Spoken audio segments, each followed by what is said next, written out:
आज मैं आपको एक छोटी सी बात बताऊं जी। हम सब जिंदगी में कभी न कभी बीमार पड़ते हैं, कभी खुद, कभी घर का कोई बुजुर्ग, कभी बच्चा। और जब उस समय इंसान के पास बस एक उम्मीद बचती है कि चलो सरकारी अस्पताल है, इलाज हो जाएगा।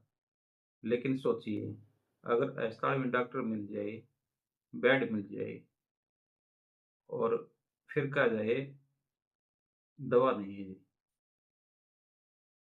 बाहर से खरीद लो। अब ये सिर्फ एक खबर नहीं है जी, ये एक आम आदमी की मजबूरी है।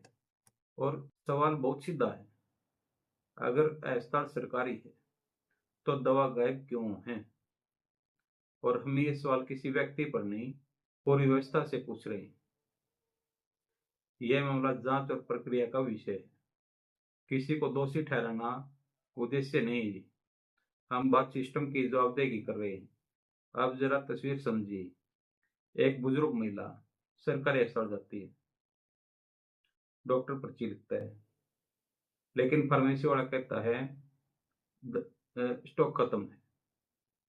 अब उस महिला के पास दो रास्ते हैं, या तो बाहर से खरीदो या फिर दवा के बिना दवा के घर लौट जाओ। और यही है आम आदमी की असली परेशानी।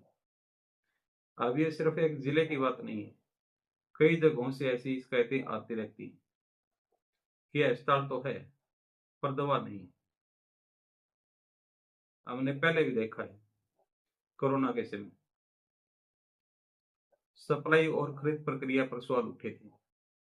और हाल ही में कई जिलों में सरकारी दवा स्टोर खाली मिलने की बातें सामने आई।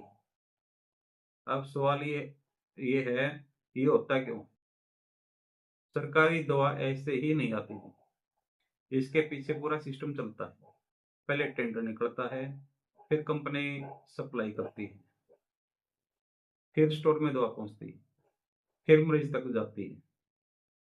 अब अगर इस चयन में कहीं भी देरी, कहीं भी लापरवाही, तो असर सीधा मरीज पर पड़ता है। और यही सबसे बड़ा सवाल है, क्या हमारी अर्थव्यवस्था मरीज को प्राथमिकता दे रही है? अब कानूनी पहलू भी समझिए। अगर दवा की कमी जानबूझकर लापरवाही से हो रही है, तो आईपीसी की धारा 268 यानी पब्लिक न्यूसेंस, धारा 336 यानी जीवन को खतरे में डालना जैसी धाराएं चर्चा में आ सकती हैं। अगर खरीद प्रक्रिया में भ्रष्टाचार निकला तो प्रिवेंशन ऑफ करप्शन एक्ट के तहत कार्रवाई हो सकती है। और अगर सरकारी सप्लाई में गड़बड़ी है तो ऑडिट, विजिलेंस इंक्वायरी और विभागीय जांच जरूरी है।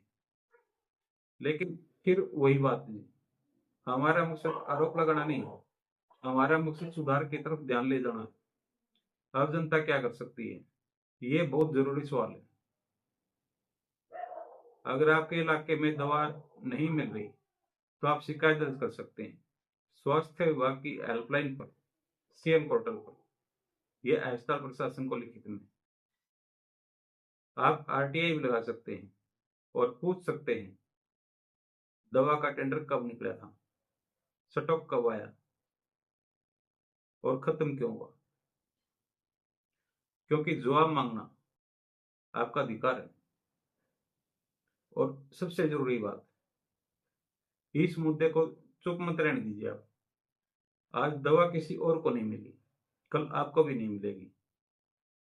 सरकारी अस्पताल सिर्फ इमारत नहीं है जी, वो भरोसा है। और भरोसा जब टूटता है, तब टूटता है जब मरीज को कहा जाए बाहर से खरीद लो।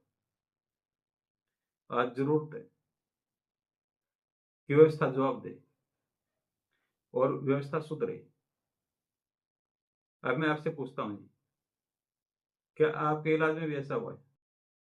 आप अपना अनुभव बताइए, क्योंकि आपकी बात असली खबर